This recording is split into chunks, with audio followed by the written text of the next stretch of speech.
All right, this is Creole Can. We're going to talk some more Mauser knowledge.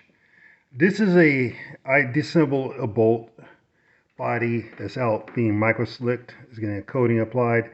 This is my model 98 um, firing pin with spring body and cocking piece and our wing safety up here. If you ever worked on a Mauser, or it just actually took apart a bolt, you'll see this little groove. Let me see if I can put a pointer here so you can see what I'm talking about. Stand by. That little groove right there that I'm scratching with this toothpick looking thing.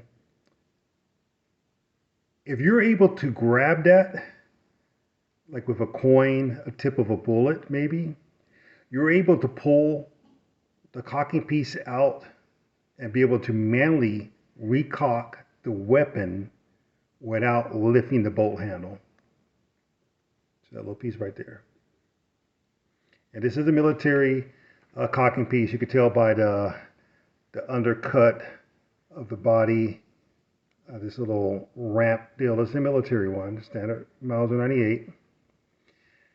Now, in reality, grabbing that little cocking piece with your fingers or with a tool, a bullet, a coin, a hook, is probably not practical under military combat.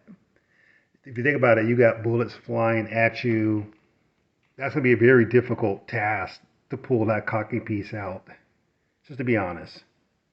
But if you ever just curious what that groove is in there for, that's my understanding. If you wanted to recock the weapon or pull the cocking piece out to cock it by hand or manually, that's how you do it.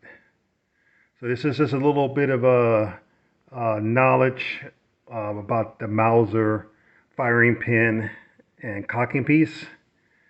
Hope this helps somebody.